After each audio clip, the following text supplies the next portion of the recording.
محمد اللہ میں جو حق مہر ہے پرومپٹ ڈوور اور ڈیفر ڈوور، اس میں جو تعریف کی گئی ہے کہ پرومپٹ ڈوور تو وہ جو بیوی کو ادا کر دیا گیا ہو، یا جو جب نکاح رجسٹرار حضرات لکھتے ہیں ان کی پراپر ٹریننگ ہی نہیں ہے اور وہ غیر واضح انداز میں چیزیں لکھ دیتے ہیں، جس کی بنا پر پھر عدالتوں میں جب کیسز آتے ہیں تو عدالتوں کو جب تشریح کرنی پڑتی ہے۔ اعوذ باللہ من الشیطان الرجیم، بسم اللہ الرحمن الرحیم۔ ناظرین، آپ کا ہوسٹ یاسین لاکسین نیوز کے پروگرام قانون کی باتوں میں ہم آپ کو خوش آمدید کہتے ہیں۔ ہمارے ساتھ اسٹوڈیو میں تشریف رکھتے ہیں زاہد پرویز انصاری صاحب، ایڈوکیٹ ہائی کورٹ ہیں۔ ان کے ساتھ تشریف رکھتے ہیں جناب شہباز مرزا انصاری صاحب، سینئر قانون دان ہیں، ایڈوکیٹ ہائی کورٹ ہیں، شریعت کورٹ کے کونسل بھی ہیں۔ ان کا ایک اپنا یوٹیوب چینل بھی ہے جس پر گاہے بگاہے ناظرین کو مختلف قوانین کی آگاہی کے حوالے سے لیکچر دیتے رہتے ہیں۔ ان کی ملتان میں مین برانچ، جبکہ ملک بھر میں 50 سے زائد برانچیں ہیں۔ ناظرین، ہم آج بات کریں گے شہباز مرزا انصاری صاحب اور اپنے زاہد پرویز صاحب سے حق مہر کے حوالے سے۔ نکاح نامے میں حق مہر کے ساتھ دیگر شرائط قانونی طور پر کس طرح لکھوائی جانی چاہیے جو بعد میں کسی بھی قسم کے اختلاف کی صورت میں قانونی پیچیدگیوں کا سامنا نہ کرنا پڑے۔ تو ہم بات کریں گے شہباز مرزا انصاری صاحب سے۔ السلام علیکم سر۔ وعلیکم السلام کیسے ہیں آپ؟ خیریت سے؟ سر ٹھیک ٹھاک۔ سر، نکاح نامے میں حق مہر عام طور پر روٹین میں لکھ دیا جاتا ہے، ایسا کون سا طریقہ ہے کہ حق مہر لکھوانے کے دوران بعد از شادی کے جو قانونی پیچیدگیاں اور مسائل پیدا ہوتے ہیں وہ نہ ہو، جو کچھ ہو کلیئر کٹ لکھا جائے اور امن و امان دونوں فریقین کو پتہ ہو کہ ہم نے یہ لکھ کے دیا ہے یا ہم نے لکھوا کر لیا ہوا ہے؟ اس پر تھوڑی سی معلومات دیں ہمارے ناظرین کو۔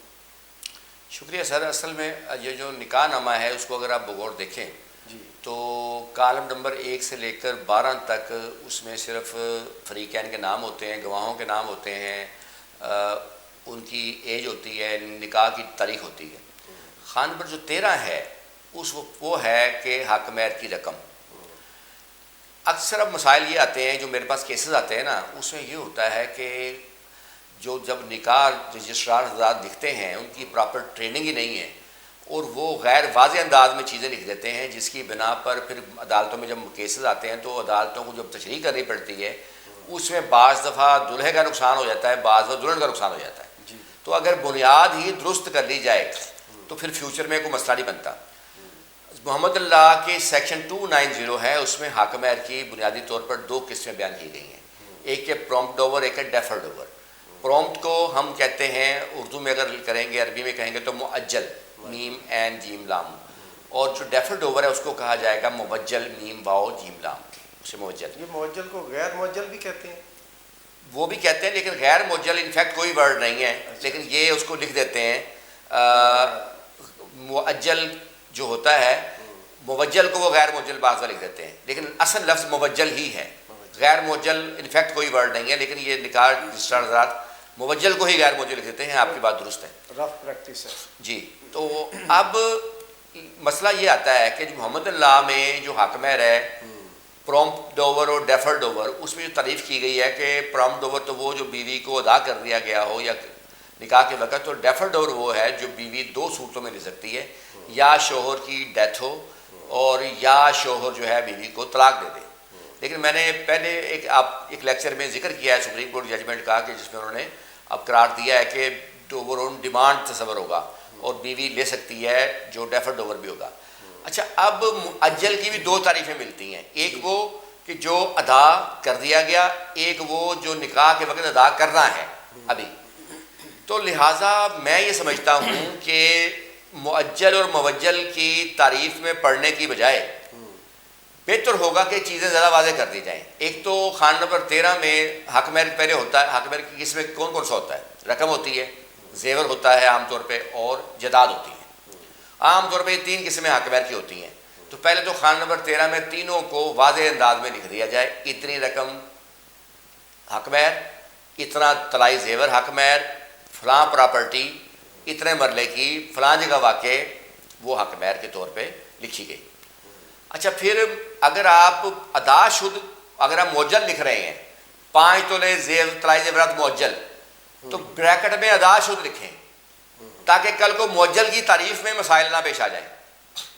اور پھر جب آپ لکھ رہے ہیں موجل حق مہر، تو پھر اس میں آپ موجل لکھنے کی بجائے اس کو عند الطلب لکھ دیں تو زیادہ بہتر ہوگا، کہ خاتون جب بھی کلیم کرے گی وہ لے سکتی ہے، طلب کرنے کی یا اس میں کوئی ٹائم فریم لکھ دیں کہ اتنے عرصے میں، جیسے گھر ہے 2 سال میں بنا کر دے گا، فلاں ڈیٹ تک بنا کر شوہر دے گا۔ ٹھیک ہے، دوسرا اس میں پراپرٹی کی پوری ڈیٹیل ہونی چاہیے۔ ٹھیک ہے، مطلب یہ اب کئی بار لکھ دیتے ہیں جی 5 مرلے پلاٹ ملتان۔ اب ملتان میں تو رائل آرچرڈ بھی کالونی ہے، ڈی ایچ اے بھی ہے، ملتان میں دیہات بھی آتے ہیں، ملتان میں تو 20 لاکھ مرلہ بھی جگہ ہوگی، ملتان میں 50,000 مرلہ بھی جگہ ہوگی۔ پھر مسئلہ کیا بنتا ہے جب کیس ہوتا ہے تو خاتون کی خواہش ہوتی ہے کہ مجھے کینٹ میں 5 مرلے ملیں، اور مرد کی خواہش ہوتی ہے کہ وہ اسے جنگل بیابان میں جا کے دے جہاں پہ کوئی فصل بھی نہ اگتی ہو۔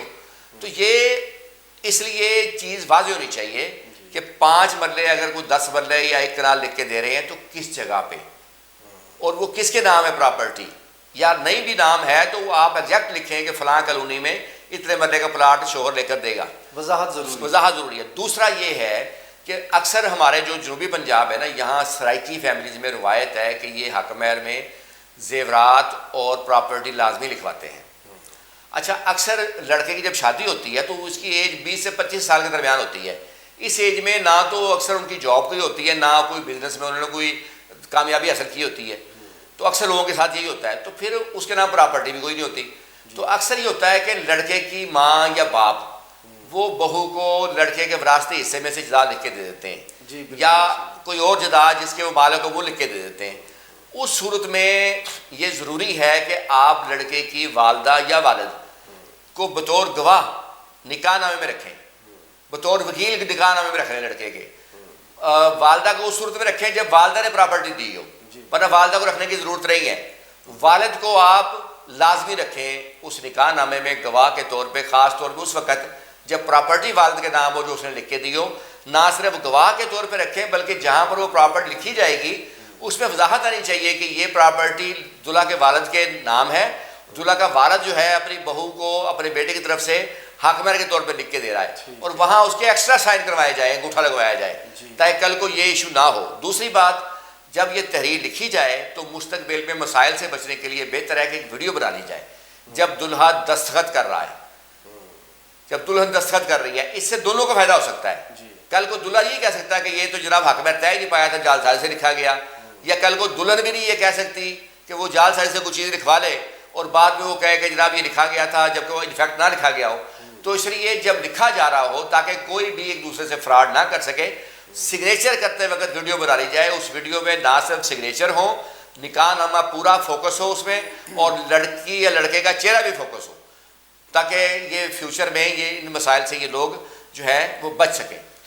تو یہ احتیاط کرنی نکاح نامے میں ضروری ہے، تحریر بڑی واضح ہونی چاہیے۔ جی بالکل، بہت شکریہ شہباز مرزا انصاری صاحب۔ ہم بات کریں گے زاہد پرویز انصاری صاحب سے۔ زاہد صاحب یہ بتائیے، نکاح نامے میں کیا نان نفقہ یا ماہانہ اخراجات وغیرہ کے حوالے سے دلہن کو دینے کے لیے یہ بھی کوئی لکھوایا جا سکتا ہے کس طریقے سے؟ ٹھیک سر، ہاں سر، یہ جو نکاح نامہ ہے اس کا جو کالم نمبر ہے، جو خانہ نمبر 17 ہے، اس میں دیگر شرائط کا حوالہ دیا ہوتا ہے، تو اس میں بھی اس نان نفقے کو اس میں مینشن کیا جا سکتا ہے کہ کتنا دینا ہے۔ اس سے ہٹ کے ایک اور اس کا خانہ نمبر 20 ہے، 20 میں بھی سر آپ جو اس لیے انہوں نے مینشن کیا ہے کہ کوئی شرائط ہو نان نفقے کے حوالے سے، خرچے کے حوالے سے، تو اس کو اس کے اندر مینشن کیا جا سکتا ہے، بلکہ اگر ہو سکے تو ایک اقرار نامہ جو ہے وہ لکھوایا جائے اور اس کا اس کے اندر حوالہ دیا جائے اس خانہ نمبر 20 کے نکاح نامے کے علیحدہ کوئی ڈاکومنٹ بنایا جائے، ڈاکومنٹ لکھوا کے اقرار نامے کی شکل میں، پھر اس کا حوالہ بھی اس خانہ نمبر 20 میں دے دیا جائے، وہ زیادہ ویلڈ ہو جائے۔ زیادہ ویلڈ ہے۔ اس میں ہائی کورٹ کی ایک ججمنٹ بھی ہے، اور اس میں یہ ہے کہ سر جو اس خانہ نمبر 20 میں جو مینشن کیا گیا جو مینٹیننس اس کا جو ہے نان نفقہ، پھر اگر کوئی اس طرح کی کوئی قانونی معاملات بھی آتے ہیں تو کورٹ بھی یعنی کہ پھر اسی کو ڈگری کرتی ہے، اسی کو مینشن کرتی ہے جو اس نے اپنے اقرار نامہ میں نان نفقہ مینٹیننس لکھوایا ہوتا ہے۔ تو اس طرح یہ نکاح نامہ کے اندر نان نفقہ لکھوایا جا سکتا ہے۔ جی بہت شکریہ۔ بات کریں گے ہم جناب شہباز مرزا انصاری صاحب سے۔ انصاری صاحب یہ بتائیے کہ طلاق کی صورت میں جو لکھی جانے والی شرائط ہیں ان کی قانونی یا شرعی کیا حیثیت ہے؟ سر پہلی بات تو یہ کہ نکاح نامہ ایک ایسا ڈاکومنٹ ہے جو مختلف حقوق و فرائض کو جنم دیتا ہے، تو یہ ایک سول ایگریمنٹ ہے، ٹھیک ہے۔ اس میں آپ مرد اور عورت شرائط لکھی جا سکتی ہیں رضامندی سے۔ اب آ گیا اس کا دوسرا پہلو کہ جو شرط عام طور پہ لکھی جاتی ہے کہ اگر طلاق دے گا یا دوسری شادی کرے گا تو اتنے لاکھ شوہر جو ہے بیوی کو ادا کرے گا، اس کی کیا حیثیت ہے؟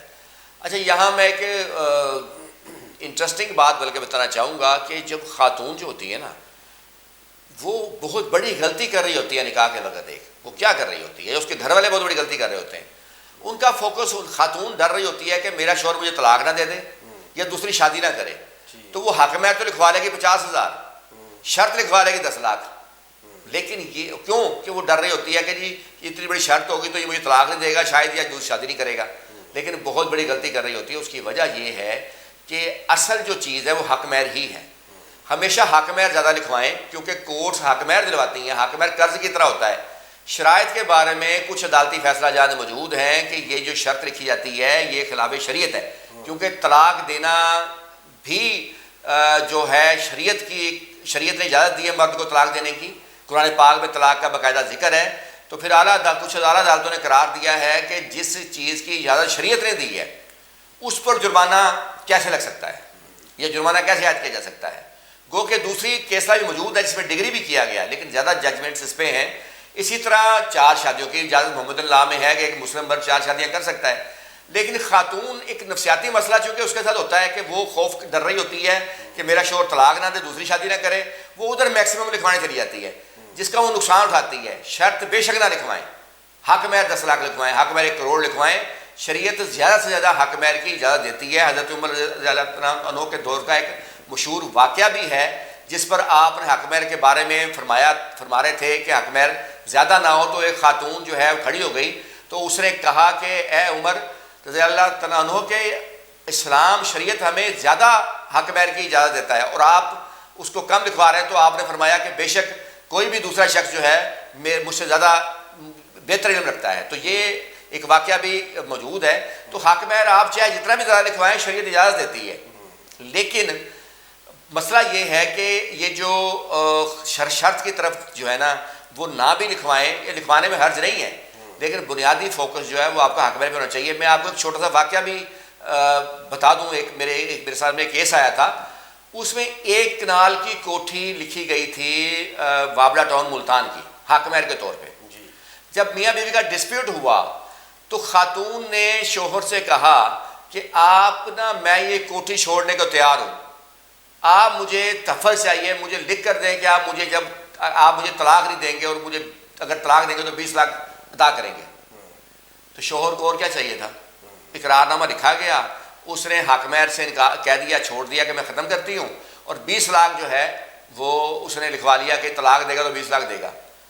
اچھا بعد میں کیا ہوا، وہ ایک امیر شخص تھا، تو بعد میں یہ ہوا کہ جب ڈسپیوٹ پیدا ہوا، یہ شرط تو کورٹ دلواتی نہیں ہے، لیکن اس نے کہا یہ پکڑو 20 لاکھ۔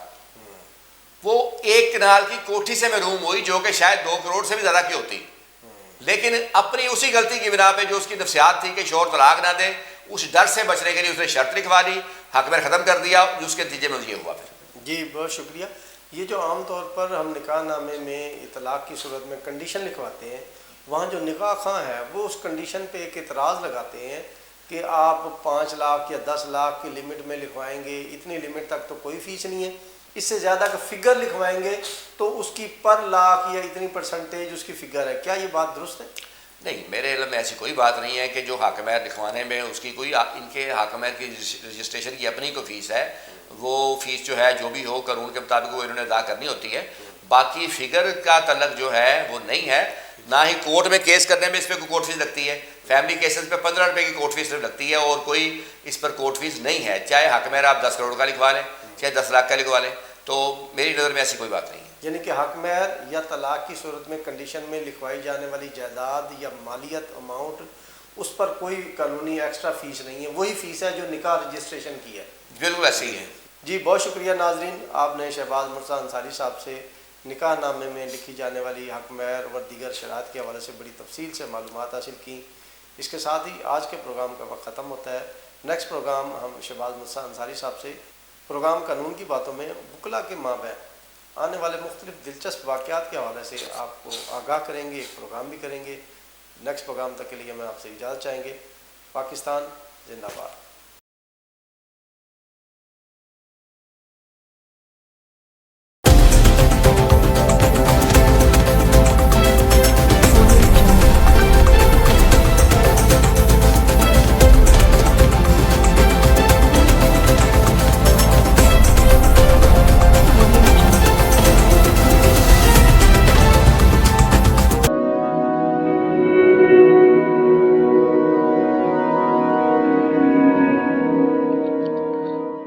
رزق اللہ کے ہاتھ میں ہے، اور کبھی کبھی رزاق رزق کی تقسیم کا اعزاز ان لوگوں کو بھی عطا فرما دیتا ہے کہ جو حالات کی کڑی دھوپ میں شجرے سایہ دار ہوتے ہیں۔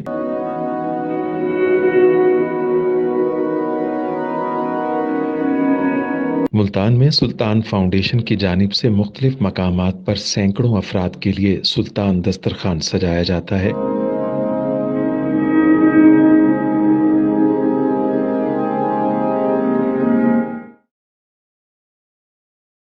ہر انسان سلطان دسترخوان کا مہمان بنتا ہے۔ بلا شبہ سلطان فاؤنڈیشن انسانیت کا قابل فخر سرمایہ ہے، اور بھلے ہی ایسے ادارے ہوں یا افراد، وہ غربت و افلاس کے سلگتے صحرا میں احساس کی چھتریاں بنتے ہیں۔